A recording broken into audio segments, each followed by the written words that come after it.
اسی طرح اب کوئی مزدور ہے بیچارہ، اس نے 8 گھنٹے اینٹیں ڈھوئی ہے، کوئی اور مشقت کی ہے، کسی چلائی ہے، اس کے لیے ممکن نہیں، وہ روزہ ہی رکھ لے بہت بڑی بات ہے، بہت بڑی بات ہے، لیکن یہ کہ وہ رات کو بھی اب کھڑا رہے تہائی یا آدھی شب مشکل ہے، لہذا اسے فرض نہیں کیا۔ لیکن ہوتا کیا تھا حضور کے زمانے میں کہ اس کا کوئی اہتمام نہیں تھا باجماعت، صرف 3 دن حضور نے رمضان مبارک میں 3 دن، باقی آپ نے کبھی بھی تہجد کی نماز بھی باجماعت نہیں پڑھائی، نوافل باجماعت نہیں ہوتے۔ وہ 3 رات جب صحابہ کو اس کی لذت محسوس ہوئی کہ حضور کی امامت میں انہوں نے قرآن سنا، آپ نے کتنا قرآن پڑھا ہوگا یہ تو صراحت نہیں ہے، 4تھی رات کو پھر وہ جمع ہو گئے، اب انتظار کر رہے ہیں کہ حضور برآمد ہو، حضور برآمد نہیں ہوئے۔ پھر یہ کہ کچھ کھگارے لوگ، شاید حضور پر کوئی غفلت سی ہو گئی ہو، نیند آ گئی ہو، اونگ آ گئی ہو، لیکن حضور نہیں آئے۔ صبح آپ نے فرمایا کہ دیکھو میں جان بوجھ کر نہیں آیا، مجھ پر کوئی غفلت نہیں تھی، میں کچھ سویا ہوا نہیں تھا، لیکن میں جان بوجھ کر نہیں آیا، اس لیے کہ اگر میں یہ متواتر تمہیں یہ نماز باجماعت پڑھاؤں گا تو یہ تم پر فرض ہو جائے گی۔ یہ آپ کی رافت ہے، آپ کی شان رحیمی ہے، بالمؤمنین رؤوف الرحیم، اہل ایمان کے حق میں آپ رؤوف الرحیم ہیں۔ لہذا شکل یہی رہی ہے، لوگ اپنے طور پر پڑھتے تھے، کھڑے رہتے تھے، حضور کے زمانے میں بھی، حضرت ابوبکر کے زمانے میں بھی، حضرت عمر کے زمانے میں بھی کچھ عرصے تک۔ اس کے بعد ایک واقعہ ہوا کہ ایک روز حضرت عمر جو ہے مسجد میں داخل ہوئے اور آپ نے دیکھا کچھ لوگ ادھر کھڑے ہیں، رمضان کی رات تھی، مسجد کے ایک کونے میں مسجد نبوی کے کچھ لوگ کھڑے ہیں، کوئی ایک حافظ ان کے امامت کر رہا ہے، وہ قرآن سنا رہا ہے، یہ سن رہے ہیں، دوسرے کونے میں کچھ اور کھڑے ہیں، کچھ اور لوگ کسی اور طرف ہیں، مختلف ٹولیوں میں بٹے ہوئے وہ قیام اللیل کا معاملہ کر رہے ہیں۔ تو حضرت عمر نے فرمایا کیا ہی بہتر ہوگی یہ سب ایک امام کے پیچھے یہ نماز ادا کریں، اور اس میں پھر آپ نے یہ نظام بنا دیا کہ باجماعت یہ عشاء کے ساتھ متصل ادا کر لی جائے، جس کو عربی میں کہتے ہیں ما لا یدرک کلہ لا یترک کلہ، کہ اگر کوئی شے کل کی کل حاصل نہ کی جا سکتی ہو تو کل کی کل چھوڑ بھی نہیں دینی چاہیے۔ اب ظاہر بات ہے کہ یہ نماز اور اس میں کوئی ایک پارے کے قریب اگر پڑھا جا رہا ہے تو 1 گھنٹہ لگے گا، بلکہ شاید اس سے بھی کم لگے، عشاء وغیرہ سب ملا کے شاید 1.5 گھنٹے کے اندر فراغت ہو جائے، 1.25 گھنٹے میں ہو جائے۔ یہ تو وہ غریب مزدور بھی کر سکتا ہے، جو دن بھر دکان پہ بیٹھا وہ بھی کر سکتا ہے، لہذا اس درجے میں تو یہ حضرت عمر کا چونکہ فیصلہ ہے، اس لیے یہ ہمارے ہاں چونکہ حضور نے خود فرمایا علیکم بسنتی و سنت الخلفاء الراشدین المہدیین، تم پر لازم ہے کہ میری سنت کو مضبوطی سے تھامو اور میرے خلفاء راشدین المہدیین کی سنت کو مضبوطی سے تھامو۔ اب اس کا جو دوسرا نتیجہ نکلتا ہے وہ آگے اگلی آیت میں پڑھیے، ہمارا حیوانی وجود ہمیں زمین کی طرف گھسیٹتا ہے، جیسے کہ بلعام بن باورہ کے بارے میں سورہ اعراف میں آیا وَلَكِنَّهُ أَخْلَدَ إِلَى الْأَرْضِ، وہ تو زمین کے اندر ہی دھستا چلا گیا، زمینی خواہشات، شہوات، کھانا پینا اور جنسی لذت، اللہ سے لو لگانے کی، اللہ سے ہم کلام ہونے کی، اللہ سے بات کرنے کی، اللہ کا قرب حاصل کرنے کی جو پیاس میں پیدا ہوتی ہے، اس پیاس کو تعبیر کیا ہے دعا سے۔ دعا کیا ہے؟ جس کے بارے میں حدیث میں آیا الدعاء هو العبادہ، دعا اصل عبادت ہے ہی وہ، یہ مخاطبہ ہے اللہ سے، لیکن یہی مخاطبہ روح انسانی کو نماز میں حاصل ہو سکتا ہے بشرطے کہ روح جو ہے وہ زندہ ہو، روح بیدار ہو۔ مجھے یہ ڈر ہے دل زندہ تو نہ مر جائے، دل مر چکا ہو اندر تو پھر کیا رہ گیا؟ کچھ بھی نہیں، پھر حیوان ہے، جیسے میں نے کہا تعزیہ ہے، چلتا ہوا مقبرہ ہے، کچھ بھی نہیں۔ یہ روح اگر زندہ ہے، یہ اپنے رب کی طرف جب متوجہ ہوگی، بدقسمتی سے مغربی تہذیب اس روح کے وجود کی منکر، اور ہمارے ہاں بعض بڑے بڑے مفکرین نے بھی روح کے علیحدہ وجود کا انکار کر دیا ہے، اس لیے کہ مغربی فکر کا اتنا گہرا جو ہے اثر ہے، اتنی گہری چھاپ ہے، اتنا نفوذ اس کا ہو چکا ہے ہمارے جو بڑے بڑے مفکرین ہیں ان کے فکر میں بھی، کہ وہ کہتے ہیں روح کوئی علیحدہ شے نہیں ہے، بس یہی وجود، یہی جان، جان اور روح جو ہے اس کو وہ ایک سمجھتے ہیں، زمین و آسمان کا فرق ہے۔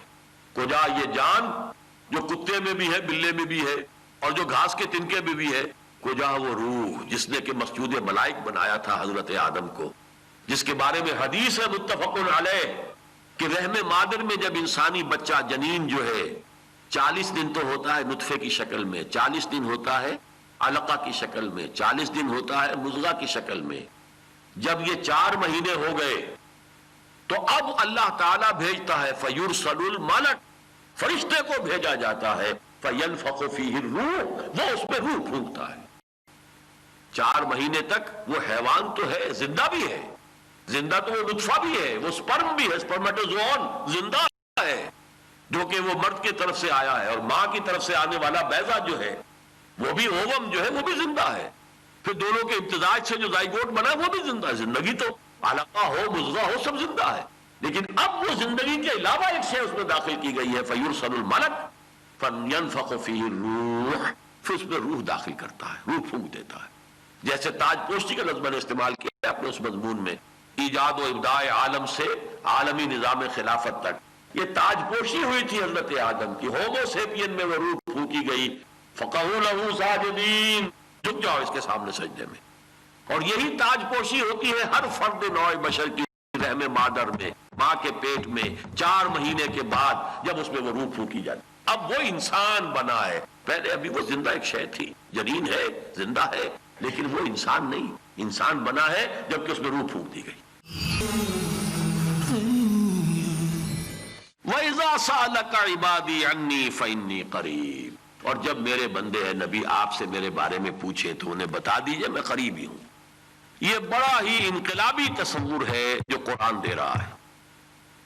شرک کے جتنے نظام دنیا میں رہے ہیں اس کو نوٹ کر لیجئے کہ ان میں قدر مشترک ہے۔ کچھ چالاک ہوشیار عیار لوگوں نے یہ فلسفہ تراش لیا، خدا پرماتما گاڈ وہ بہت دور بہت دور بہت دور، پاک منزہ، تم ناپاک، گندگی کا ڈھیر، گندگی کی پوٹ، گندگی کی گانٹھ، تمہاری بات وہاں تک نہیں پہنچ سکتی، تمہاری رسائی ممکن ہی نہیں، تم اس سے ہم کلام ہو ہی نہیں سکتے۔ شوخ و گستاخ، یہ پستی کے مکین کیسے ہیں؟ تم تو پستی کے مکین ہو۔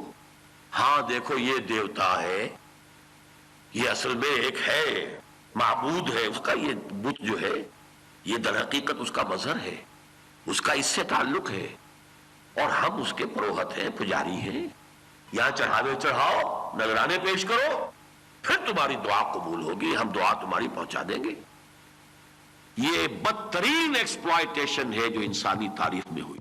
2 طرح کی ایکسپلائٹیشن میں نے حقیقت شرک کے موضوع پر جو تقریریں کی تھی میں واضح کیا تھا۔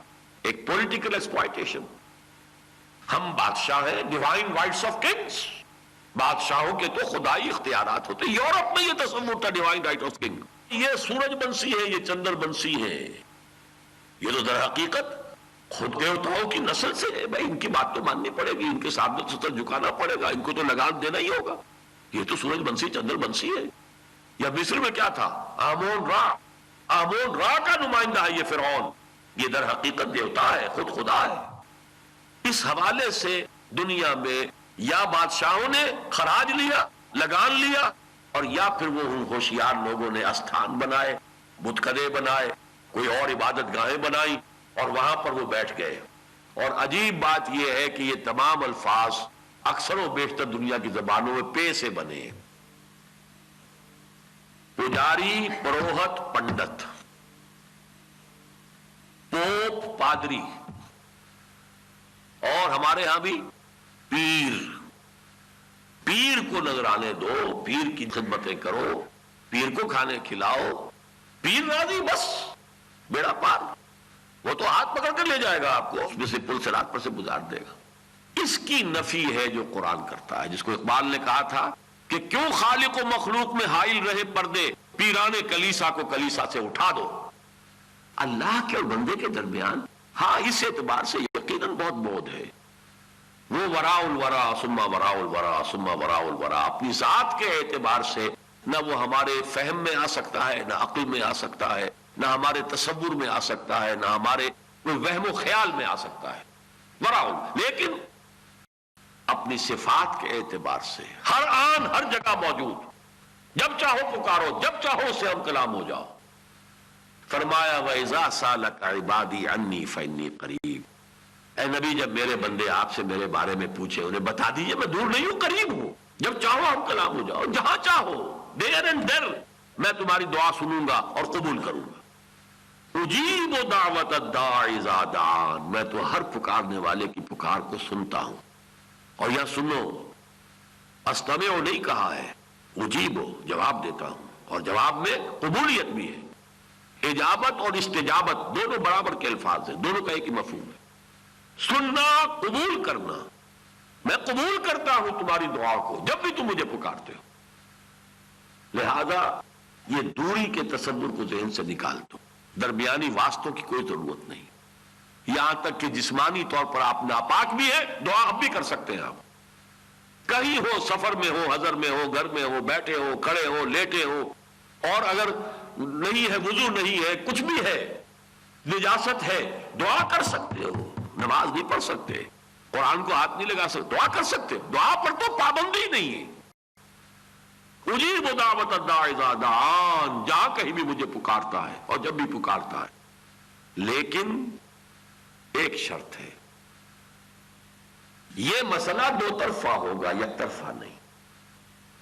مجھ سے اپنی درخواستیں اور دعائیں قبول کرانا چاہتے ہو، میری بات بھی تو سنو اور مانو. فَلْيَسْتَجِيبُوا لِي، بس ان کو بھی چاہیے کہ میرا کہنا مانے، میری بات سنے، اس پر عمل کرے، میری بات تسلیم کرے. یہ لازم ہے. یہ نہیں ہے تو ون وے ٹریفک نہیں چلے گا. یہ تعلق جو ہے اللہ کا بندے کے ساتھ قرآن مجید میں مختلف اسالیب میں آیا، دو طرفہ ہے. ان تنصروا اللہ ینصرکم، تم اللہ کی مدد کرو گے تو اللہ تمہاری مدد کرے گا. تم اللہ کے باغیوں سے یارانے گاٹھو، ان کے تم جانثار بن گئے ہو، ان کے اعلی کار بن گئے ہو اور چاہو کہ اللہ تمہاری دعائیں قبول کر لے، ہرگز نہیں. این خیال است محال است جنون، تم بھی اللہ کے ہو جاؤ. من کان للہ کان اللہ لہو، جو اللہ کا ہو جائے گا اللہ اس کا ہو جائے گا. لیکن یہ نہیں کہ تم تو کسی اور کے ہو، تم چاہو کہ اللہ تمہارا ہو جائے. نہیں. فاذکرونی اذکرکم، تم مجھے یاد رکھو میں تمہیں یاد رکھوں. اور حدیث قدسی میں تو یہاں تک آ گیا ہے کہ میرا بندہ اگر مجھے اپنے دل میں یاد کرتا ہے، میں بھی اسے اپنے دل میں، اپنے جی میں یاد کرتا ہوں. اور میرا بندہ اگر کسی محفل میں میرا ذکر کرتا ہے، میں اس سے کہیں اعلیٰ محفل میں، وہ تو ملائے اعلیٰ کی محفل ہوگی، ملائکہ مقربین کی، اس محفل میں اللہ تعالیٰ ذکر کرتا ہے اس بندے. پھر آنے کا معاملہ، میرا بندہ میری طرف چل کر آتا ہے تو میں دوڑ کر آتا ہوں، بارش بڑھاتا ہے میں ہاتھ بڑھاتا ہوں. تو یہ اللہ کی طرف سے دو طرفہ معاملہ ہے، لیکن یک طرفہ نہیں ہوگا. فَلْيَسْتَجِيبُوا لِي وَلْيُؤْمِنُوا بِي، میرا حکم مانے، میری وفاداری کرے، مجھ سے محبت کرے. وَالَّذِينَ آمَنُوا أَشَدُّ حُبًّا لِلَّهِ، سب سے بڑھ کر محبوب میں ہو جاؤں. مطلوب کوئی اور نہ رہے، مقصود حقیقی کوئی اور نہ رہے.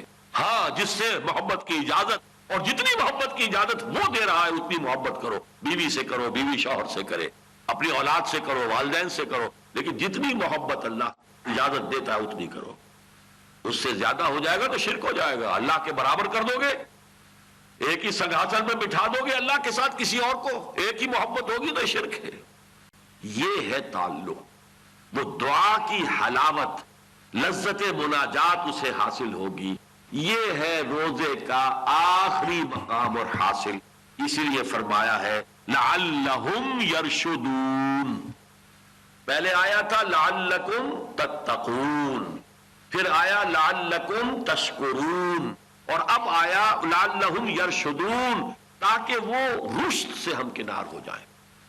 اور یہ نوٹ کر لیجئے کہ رشد، ویسے تو کئی الفاظ ہیں. کامیاب کون لوگ ہیں؟ اولئک هم الفائزون، فوز و فلاح کا لفظ ہم بولتے ہیں، وہ لوگ فائز ہوں گے. اولئک هم المفلحون، وہ لوگ ہوں گے کہ جو فلاح پانے والے ہوں گے. ایک ہے رشد، یہ گویا کہ اس کا سبسٹنس ہے، اصل اس کا جوہر، انسان کی کامیابی اور بلند ترین منزل. یہی وجہ ہے کہ دیکھیے جو بلند ترین انسان ہے نوع انسانی میں، یعنی حضور کے صحابہ، اولئک هم الراشدون، اور خاص طور پر خلفاء، علیکم بسنتی و سنت الخلفاء الراشدین المہدیین. تو یہ رشد کا لفظ آیا. یہ رشد ہے، وہ سعادت، وہ کامیابی، وہ اصل مقام جو کہ بندے کے لیے ہونا چاہیے. اس تک پہنچو گے تو اس طریقے سے پہنچو گے کہ روزے کے اور رمضان کے دو طرفہ پروگرام قیام اور سیام سے نمبر 1 قرآن کی عظمت تم پر منکشف ہوگی، اور پھر تم اس کا حق ادا کرو گے جیسے کہ اس کا حق ادا کرنے کا حق ہے. تمہیں اللہ سے ہم کلام ہونے کی لذت حاصل ہوگی، لذت مناجات اور حلاوت دعا تمہیں حاصل ہو جائے گی، جو کہ عبادت کا جوہر ہے. اب اس کے بعد آ رہا ہے ایک طویل آیت کا معاملہ، اس میں چند منٹوں میں بات ختم ہو جائے گی. پس منظر یہ ہے، میں نے کہا تھا کما کتب علی الذین من قبلکم، تم پر بھی روزہ رکھنا فرض کیا گیا جیسے کہ تم سے پہلوں پر کیا گیا تھا۔ اس سے لوگوں نے یہ سمجھا کہ احکام وہی ہے صوم کے جو یہود کے ہاں ہیں۔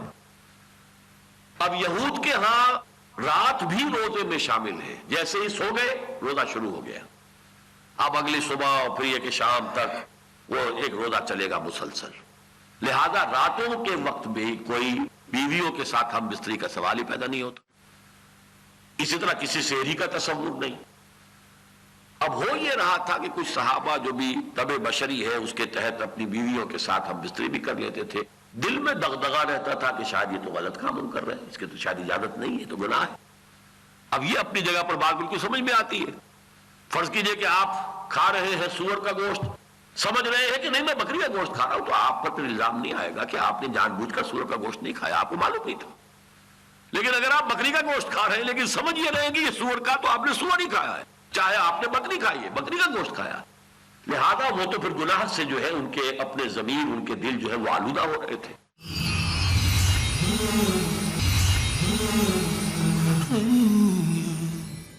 اس لیے فرمایا یہاں پر احل لکم لیلۃ الصیام الرفث الی نسائکم، شریعت محمدی میں علیہ صاحب الصلاۃ والسلام جس طریقے سے بہت سے دوسرے احکام بھی نرم اور آسان کر دیے گئے، مثلا یوم سبت کا ان کا حکم تو بڑا بھاری ہے، کوئی کام پورے دن آپ نہیں کر سکتے۔ ہمارے ہاں وہ نماز جمعہ، اذان جمعہ سے لے کر اور نماز کی ادائیگی تک یہ وقفہ ہے جس میں کاروبار دنیاوی حرام ہے، باقی حرام۔ فَإِذَا قُضِيَتِ الصَّلَاةُ فَانتَشِرُوا فِي الْأَرْضِ وَابْتَغُوا مِن فَضْلِ اللَّهِ، یہ کرتے رہو۔ اسی طریقے سے ہمارے ہاں روزہ ہے طلوع فجر سے شروع ہو کر غروب آفتاب تک، یہ روزہ رات روزے میں شامل نہیں ہے۔ اس میں کھاؤ پیو، اس میں جو بھی اپنی جائز راستے سے جو بھی اپنی شہوت ہے اس کا تقاضا بھی پورا کرو، کوئی پابندی نہیں۔ لیکن چونکہ وہ کر رہے تھے اس لیے ذرا دیکھیے کس قدر خوبصورت انداز ہے۔ احل لکم لیلۃ الصیام الرفث الی نسائکم، روزے کی راتوں میں حلال کیا گیا ہے، جائز کیا گیا ہے تمہارے لیے اپنی بیویوں کے ساتھ ہم بستری اختیار کرنا۔ ہن لباس لکم وانتم لباس لہن، وہ تمہارے لیے بمنزلہ لباس ہے، تم ان کے لیے بمنزلہ لباس ہے۔ بہترین تعبیر ہے، جیسے لباس میں اور جسم کے درمیان تو کوئی پردہ نہیں ہے، اسی طرح بیوی اور شوہر کے درمیان کوئی پردہ نہیں ہے۔ علم اللہ انکم کنتم تختانون انفسکم، اللہ کے علم میں یہ بات ہے کہ تم اپنے آپ سے خیانت کر رہے تھے، یعنی تم سمجھ رہے تھے کہ یہ غلط کام ہے اور کر رہے تھے، اس سے گویا کہ تم اپنے ساتھ خیانت کر رہے تھے۔ ابھی چونکہ اللہ کی طرف سے تو کوئی واضح حکم نہیں تھا تمہارے سامنے، لہذا اللہ تعالیٰ کے تو تم نے حکم کو نہیں توڑا، لیکن تمہارے دل میں یہ خیال تھا، دغدغہ تھا کہ یہ کام غلط ہے، تو لہذا تم نے اپنے ساتھ خیانت کی۔ علم اللہ انکم کنتم تختانون انفسکم فتاب علیکم وعفا عنکم، تو اللہ نے تم پر نظر رحمت بھی فرمائی اور معاف بھی کر دیا، جو کچھ ہو گیا ہے اسے معاف بھی کر دیا، یعنی تمہارے اندر اگر کوئی اس کی وجہ سے کوئی کثافت ہو گئی تو اللہ اسے بھی دھو دے گا، پاک کر دے گا، صاف کر دے گا۔ فالآن باشروہن، تو اب ان سے تم اپنا تعلق زن و شوق قائم رکھ سکتے ہو۔ وابتغوا ما کتب اللہ لکم، اور جو کچھ اللہ نے تمہارے لیے لکھ دیا ہے اس رشتہ ازدواج میں، اولاد ہے جو کہ اس کا ایک منطقی نتیجہ ہے اور ایک تسکین ہے، لتسکنوا الیہا، قرآن مجید میں یہ الفاظ بھی آئے ہیں، جو بھی اللہ نے لکھ دیا ہے اسے حاصل کرو۔ وَكُلُوا وَاشْرَبُوا حَتَّى يَتَبَيَّنَ لَكُمُ الْخَيْطُ الْأَبْيَضُ مِنَ الْخَيْطِ الْأَسْوَدِ مِنَ الْفَجْرِ، اور کھاؤ اور پیو یہاں تک کہ صبح کی سفید دھاری تمہارے لیے نمایاں ہو جائے رات کی سیاہ دھاری سے۔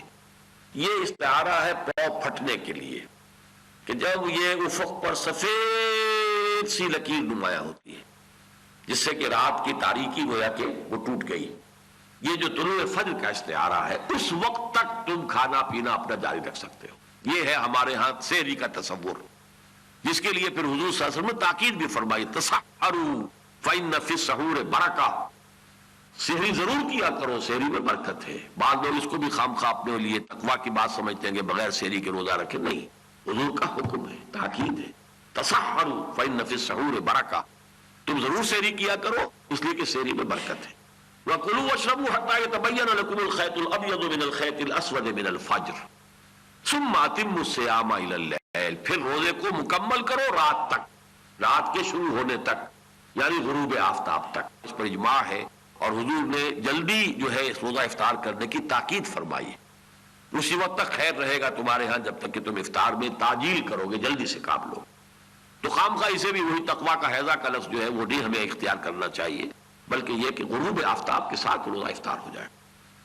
الی اللیل ولا تباشروہن وانتم عاکفون فی المساجد، اور اپنی بیویوں کے ساتھ یہ تعلق زن و شو مت قائم کرو جبکہ تم مسجدوں میں اعتکاف کی شکل میں ہو۔ یہ جو رمضان کا پورا پروگرام ہے اس کا کلائمیکس ہے، جیسے کہ حدیث میں آتا ہے لکل شیء ذروۃ وذروۃ القرآن سورۃ البقرہ، ہر شے کی ایک چوٹی ہوتی ہے، قرآن کی چوٹی سورہ بقرہ ہے۔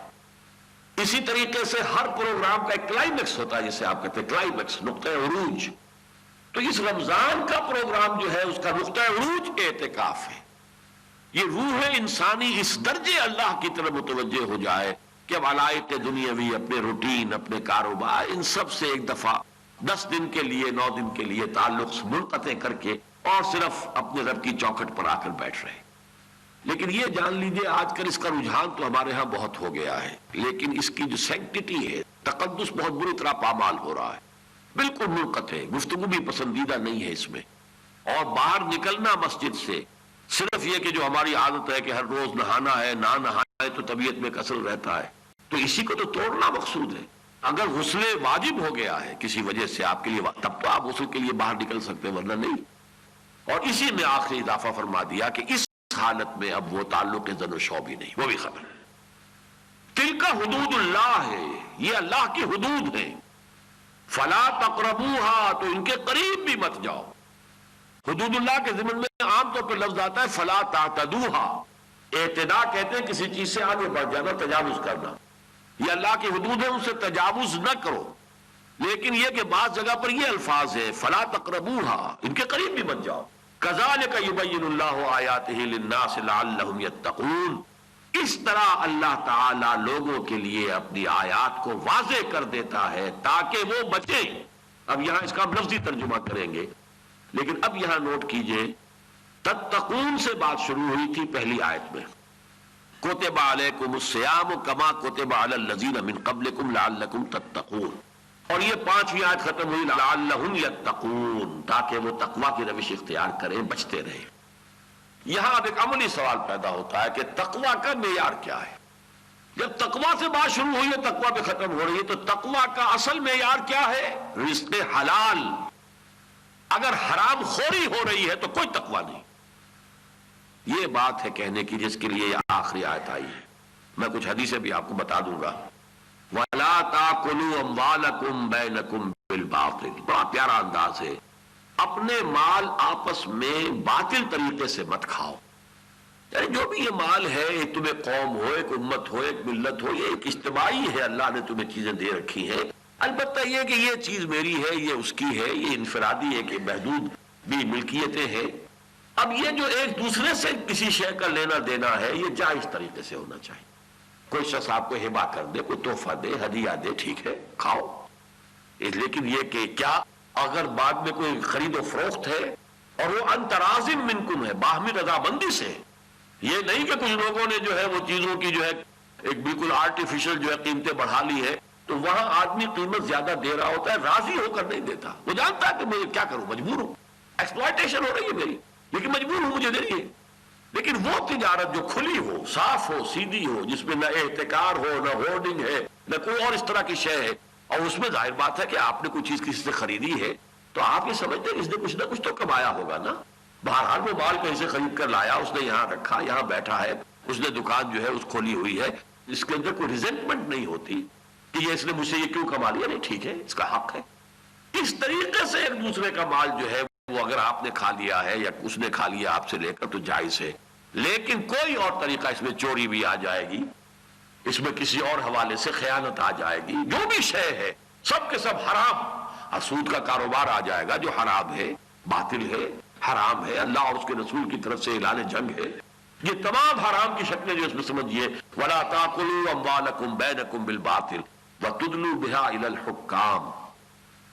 دلو کہتے ہیں دلون، ڈول کو، ڈول کنویں کے نیچے اتارا جاتا ہے تو پانی بھر کے وہ لے کے آتا ہے، ادلا دلوا، سورہ یوسف کی الفاظ بہت سے لوگوں کو یاد ہوں گے، جب حضرت یوسف کو ایک کنویں کے اندر ڈال دیا تھا ان کے بھائیوں نے، تو پھر جب ایک قافلہ آیا اور اس کا جو بہشتی ان کا تھا، جو بھی پانی لانے والا تھا، اس نے ادلا دلوا، اس نے جو ڈول ڈالا اس کنویں کے اندر، تو حضرت یوسف نے اس کو پکڑ لیا اور وہ آ گئے، بجائے پانی کے یوسف چلے آ رہے۔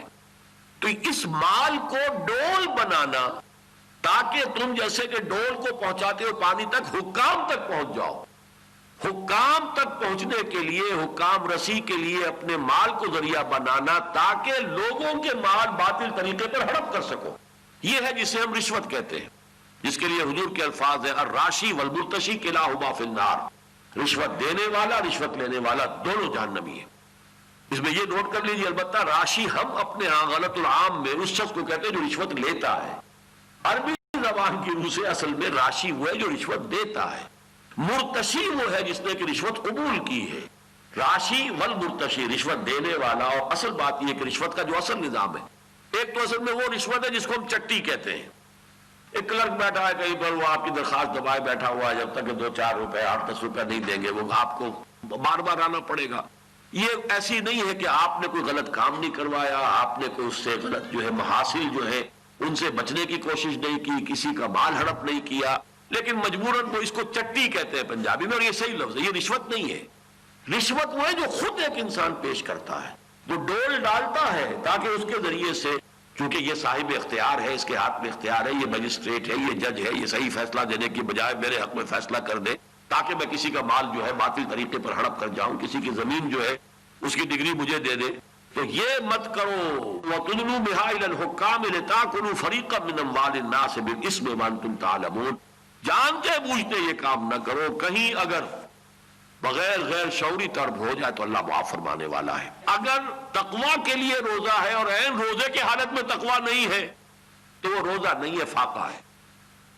وہ حدیثیں آپ پڑھ لیں گے کہ حضور نے فرمایا کتنے ہی روزے دار ایسے ہیں جنہیں روزے سے سوائے بھوک اور پیاس کے کچھ حاصل نہیں ہو، کچھ حاصل۔ روزہ بھی رکھا ہوا رشوت لے رہے ہیں، روزہ بھی رکھا ہوا جھوٹ بول رہے ہیں، روزہ بھی رکھا ہوا سودی لین دین کر رہے ہیں، تو یہ تو پھر روزہ کیا ہوا؟ تم نے حلال چیز تو اپنے اوپر حرام کی ہوئی ہے، وہ کھانا تو حلال ہے جو رکھا ہوا ہے، کھا سکتے ہو تم اس کو، وہ تو حرام ہے ہی نہیں، اور حرام سے تم کھا رہے ہو، تو یہ روزہ کہاں ہوا؟ من لم یدع قول الزور والعمل به فلیس للہ حاجۃ فی ان یدع طعامہ وشرابہ، یہ بخاری کی روایت ہے۔ اس شخص نے جھوٹ بولنا اور جھوٹ پر عمل کرنا نہ چھوڑا، اللہ کو کوئی ضرورت نہیں کہ وہ اپنا کھانا پینا چھوڑ دے۔ اسی طرح کم من صائم لیس لہ من صیامہ الا ظمأ، کتنے ہی ایسے ہیں روزہ رکھنے والے انہیں پیاس کے سوا کچھ حاصل نہیں ہوتا۔ وکم من قائم لیس لہ من قیامہ الا سہر، اور کچھ لوگ کھڑے رہنے والے راتوں کے جنہیں سوائے یعنی بے خوابی کے اور کوئی شے حاصل نہیں ہوتی۔ رب صائم لیس لہ من صیامہ الا الجوع، کتنے ہی روزے رکھنے والے ایسے ہیں جنہیں اپنے روزے سے سوائے بھوک کے کچھ نہیں ملتا۔ ورب قائم لیس لہ من قیامہ الا السہر۔ اب آخری حدیث میں توجہ دلاؤں گا، عقل حلال جو آخری آیت کا موضوع تھا، اس میں جو اس حدیث کا بھی آخری ٹکڑا میں صرف بیان کروں گا، حضور نے مثال دی ہے کہ ایک شخص طویل سفر کر کے آیا ہے، مثال میں اصل میں حج ہے پس منظر میں، ایک شخص نے طویل سفر کیا ہے، احرام باندھا ہوا ہے، اب پہنچا ہے، حرم پہنچا ہے، تو وہ اب غبار آلود ہے، بری طریقے سے پراگندہ بال ہے، اور لمبا سفر کر کے آئے ہیں، یمد یدیہ الی السماء، اور وہ اپنے ہاتھ جو ہے وہ دونوں آسمان کی طرف اٹھا کر پکار رہا، یا رب یا رب، لیکن وَمَطْعَمُهُ حَرَامٌ، اس کا کھایا ہوا بھی حرام کا ہے، وَمَشْرَبُهُ حَرَامٌ، پیا ہوا بھی، وَمَلْبَسُهُ حَرَامٌ، اس کا لباس اس کا احرام بھی حرام کے پیسے سے خریدا گیا ہے، وَغُذِيَ بِالْحَرَامِ، اور اس کا جسم تن و توش جو ہے وہ بھی بنا ہوا ہے حرام کی غذا سے، فَأَنَّا يُسْتَجَابُ لِذَلِكَ، حضور نے فرمایا اس شخص کی دعا کیسے قبول ہو؟ یعنی دعا میں نے کہا تھا روزے اور رمضان کے صیام و قیام کا کلائمیکس دعا ہے، لیکن وہی دعا ہے جو منہ پر دے ماری جاتی ہے، دعا قبول نہیں ہو۔ یہ آخری آیت بھی تھی، وَلَا تَأْكُلُوا أَمْوَالَكُمْ بَيْنَكُمْ بِالْبَاطِلِ وَتُدْلُوا بِهَا إِلَى الْحُكَّامِ لَا تَأْكُلُوا فَرِيقًا مِنْ أَمْوَالِ النَّاسِ بِالْإِثْمِ وَأَنْتُمْ تَعْلَمُونَ۔ اور اسی حدیث پر میں پھر آج کے اپنی گفتگو ختم کر رہا ہوں۔